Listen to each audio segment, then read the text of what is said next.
E aí, chat, aceita uma fofoquinha? Então, hoje a gente vai falar da história de Nightmare Eclipse, uma pessoa anônima, ninguém sabe quem é, pesquisadora de segurança que está lançando várias vulnerabilidades do Windows na internet, e eu vou contar meio que como uma fofoquinha para vocês, porque isso aqui tá envolvendo várias notícias que tem a ver com o Windows, tem revelações de como possa talvez haver um backdoor no produto de criptografia da Microsoft, o BitLocker. Então acho que vocês vão achar interessante, somos o canal Tecnologia e Classe e vamos hoje falar da história, né, do maior pesadelo da Microsoft. Então, como eu disse, eu vou contar pra vocês, assim, os maiores acontecimentos disso num clima de fofoquinha mesmo. Eu não vou entrar muito na parte técnica de como funcionam esses exploits e tal, porque eu sempre falo, a minha área não é segurança da informação, né? Mas eu vou deixar esse link aqui do Barracuda Blog, um blog de segurança bem famoso já, que eles têm um resuminho da história desses exploits. Todos os youtubers gringos que falam sobre segurança, sobre esse tipo de coisa, fizeram vídeo, alguns rodando os exploits, falando e tal, então tem bastante conteúdo sobre isso na internet. Mas eu quero meio que dar um resumo da história pra vocês, tá? E outra coisa também, né? Umas semanas atrás eu falei muito de vulnerabilidades do Linux, e daí teve as pessoas que disseram, caralho, o Linux é inseguro agora, olha só todas essas vulnerabilidades. Veio o pessoal que é fã de Windows, existe alguns, e disseram, hahaha, Linux é ruim, tem falha de segurança e tal, mas, ô pessoal, eu faço isso porque eu uso, eu amo Linux, né? Software livre, eu represento. As falhas do Windows eu não trago tanto porque não me interessa tanto, mas hoje, além de uma utilidade pública para vocês saberem, né, que tem essas falhas, algumas têm correção, outras não têm correção ainda, a história também é quente, né, então vai ser bem interessante. Qual é essa história, tá? Tem uma pessoa que se chama Nightmare Eclipse, às vezes aparece como Chaotic Eclipse, também Dead Eclipse, mas enfim, é vários nicks dessa pessoa que a gente não sabe o que é, que tá liberando várias falhas de segurança Zero Day, que são as falhas de segurança que elas não são conhecidas previamente, ou seja, quando elas são reveladas para o mundo, elas estão acessíveis para serem exploradas já imediatamente e já tem, né, grupos criminosos, já tem script kids, já tem todo tipo de pessoa que está podendo fazer uso dessas falhas para invadir sistemas Windows, e desde o mês de abril tem saído uma por semana, basicamente, várias falhas de segurança. E recentemente, essa pessoa prometeu uma revelação maior no dia 14 de julho. O que poderia ser essa revelação maior? Será que essa pessoa tem documentos? Porque na mensagem meio que dá a entender que tem algum tipo de arquivo, alguma coisa que ia ser revelado. Ou será que vai ser um exploit que a gente chama de Remote Code Execution, RCE? Porque a maioria desses exploits, para explicar para vocês, né, são falhas que a pessoa tem que sentar na frente do computador Windows ou conseguir acesso com o computador de alguma maneira lá, prévia, e daí rodar alguma coisa e daí consegue acesso de administrador, consegue mexer em todos os tipos de arquivos, né? Consegue dar um bypass na segurança do Windows assim. Mas talvez esse exploit grande, essa coisa grande que vai ser anunciada já no mês que vem, seja uma maneira de, por exemplo, um Windows conectado na internet e tal, pode conseguir acesso de administrador ou alguma coisa assim, ou usando algumas dessas outras falhas, seria mais sério, assim, a severidade. Algumas das coisas que já foram liberadas antes da gente falar, né, sobre os motivos dessa pessoa estar fazendo isso. Tem uma nomenclatura, né, um sistema de nomes que essa pessoa tem usado que é sempre uma cor da Microsoft e algum objeto, né? Então tem um que se chama Blue Hammer, eu tirei isso diretamente do artigo ali que eu linkei para vocês, né? Que é uma falha no Microsoft Defender, que seria, né, um antivírus da Microsoft que permite você invadir e conseguir acesso de administrador ao Windows quando um arquivo é escaneado. Red Sun, que também é uma falha no Windows Defender. Undefend, outra falha do Windows Defender também. Yellow Key, que seria a chave amarela, que é um bug no BitLocker, que esse aqui é extremamente importante, nós vamos falar sobre isso, né? Na real, não um bug, né? Uma falha de segurança no BitLocker. Green Plasma e Mini Plasma, que são outros exploits também que conseguem elevação para nível de administrador. O Yellow Key é muito interessante e chamou muito a atenção, né? Eu já ia trazer essa notícia mesmo que não fosse pelo ângulo de falar da história, dessa pessoa tá vazando isso aqui e tal. Porque assim, ele é uma falha de segurança que permite desencriptar os discos encriptados com o BitLocker. O BitLocker é a solução de criptografia de disco oficial da Microsoft. Vocês basicamente só precisam de um USB que vocês botam ali, tem uns arquivos de recuperação do Windows e daí ele desbloqueia, desencripta o disco sem precisar da chave original da pessoa.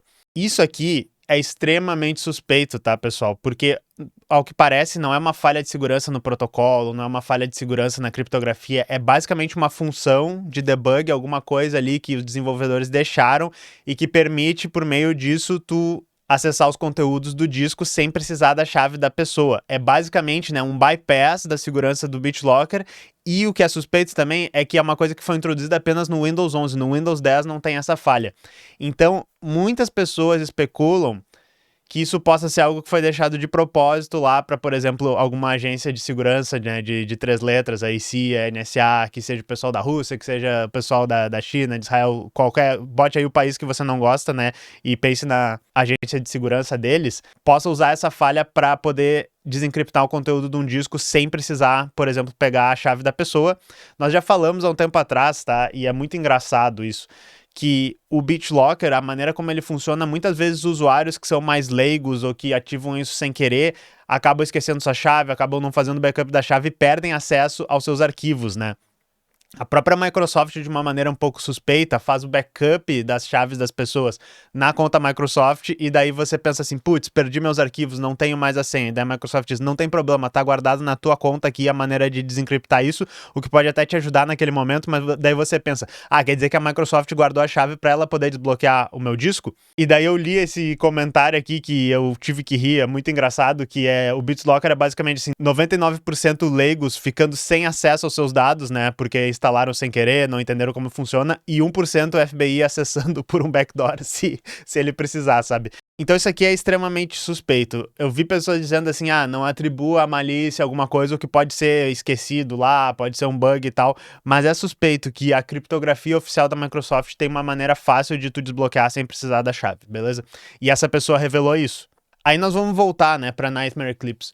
Por que que essa pessoa tá fazendo isso? Por que que ela tá liberando esse tipo de coisa?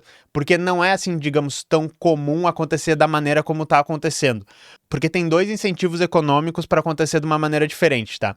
Geralmente as empresas, elas têm o programa que eles chamam de bug bounties, que é recompensas por tu achar esse tipo de bug, esse tipo de vulnerabilidade.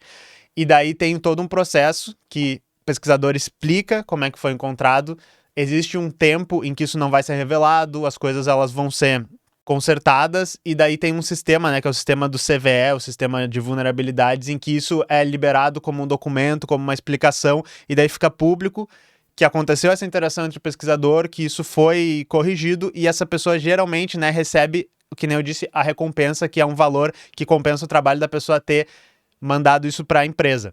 Outra maneira que existe, que seria a maneira ilegal, é uma pessoa que está descobrindo essas vulnerabilidades, ela manter isso escondido e ela vender para grupos criminosos, vender para agências de inteligência, esse tipo de coisa, e daí não revelar para o mundo, né? Ela usar isso como esse artefato, como essa arma, que ela pode ser vendido para que isso seja explorado por criminosos, que isso seja explorado por agências de segurança que estão a fim de quebrar a segurança do computador das pessoas. Então, existe esses 2 incentivos financeiros, o pro bem, que a gente chamaria do white hat, como pesquisador legítimo que está achando isso para tentar ajudar as empresas e receber por isso, e existe o black hat, que seria, ok, vamos vender isso para grupos criminosos, vamos vender isso para o mal, né, para invadir os sistemas. Não é nenhum desses casos que está acontecendo, essa pessoa está liberando isso gratuitamente e como pílulas, né, nos sites dessa pessoa, que inclusive tem que ser o site principal agora, porque todas as contas dela tá sendo banida em vários lugares. E daí, segundo os textos que essa pessoa, segundo o que ela nos explica, a versão, né, de Nightmare Eclipse, é que existe um histórico do centro de pesquisa da Microsoft de não ter pago as recompensas dela,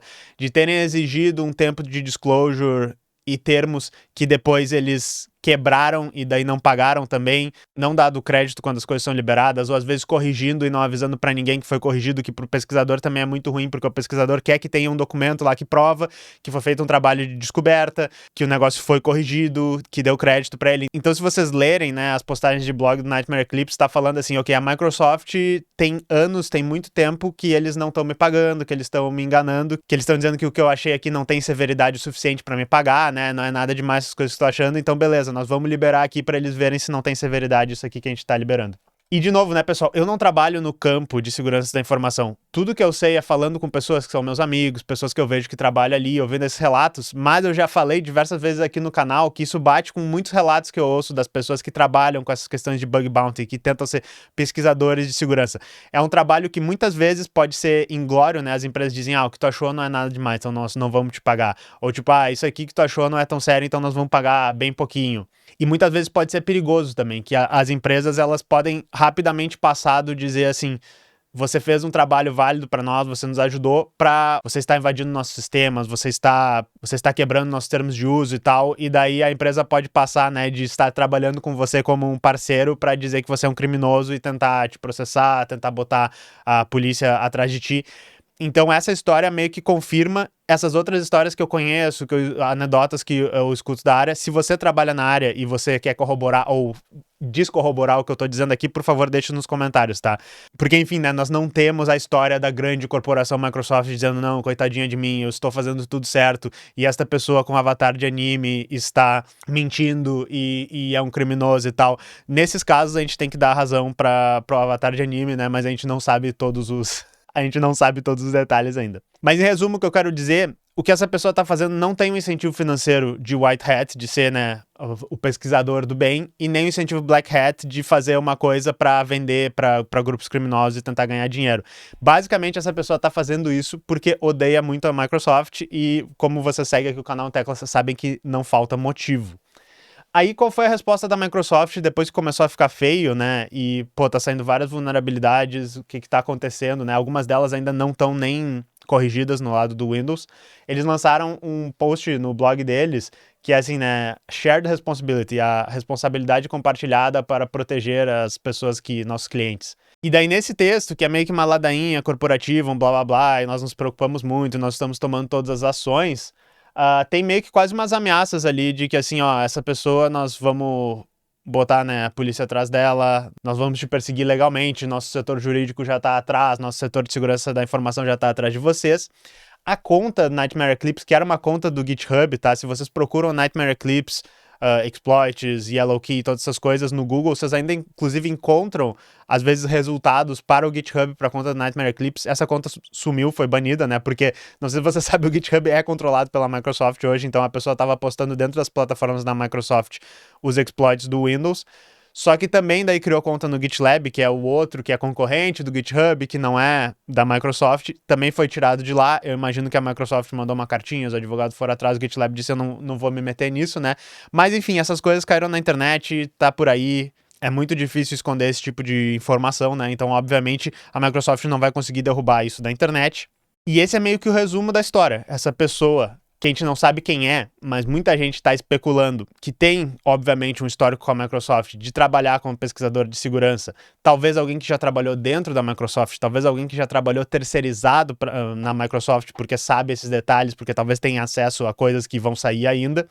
E isso tudo deixa o dia 14 de julho, né, mais interessante. O que vai acontecer ali? Será que vai ser várias falhas de segurança enormes? Será que vai ser as falhas de execução remota que seriam muito sérias, principalmente junto com essas outras que estão sendo lançadas? Será que vai ser documentos secretos da Microsoft? Pode ser que tenha documentos dizendo, realmente a falha Yellow Key é uma coisa que o FBI, a NSA, a CIA sabiam e foi botado de propósito ali? Ficamos no aguardo, né? A única coisa que eu digo, né, pessoal, é que é muito curioso. Começou lá pelo meio de abril a ser liberado tudo isso, e no dia 1º de abril a gente tem o vídeo aqui do canal Teclas, né, porque odiamos a Microsoft, que é um vídeo de 40 minutos que podia ter, sei lá, 3 horas. Eu fiz um mega resumo, fiz muito rápido isso, que é todos os motivos que a gente tem pra odiar a Microsoft, né. Então, enfim, de nada, Nightmare Eclipse, estamos junto aí, ficamos no aguardo pra ver o que vai acontecer, né. Essa história é extremamente interessante, espero que vocês tenham achado interessante também. E daí no finalzinho aqui do vídeo eu deixo uma pergunta pra vocês, chat. Vocês preferem chamar de Microsoft com cifrão, né? Que é a maneira de zoar a Microsoft mais antiga, assim, um clássico, a maneira da minha geração, ou vocês gostam de chamar eles de Microslop, né? Referenciando o fato de que eles basicamente só se preocupam com os produtos de IA dele e estão deixando o Windows 11 pro caralho, estão deixando as outras coisas tudo, né, se explodir.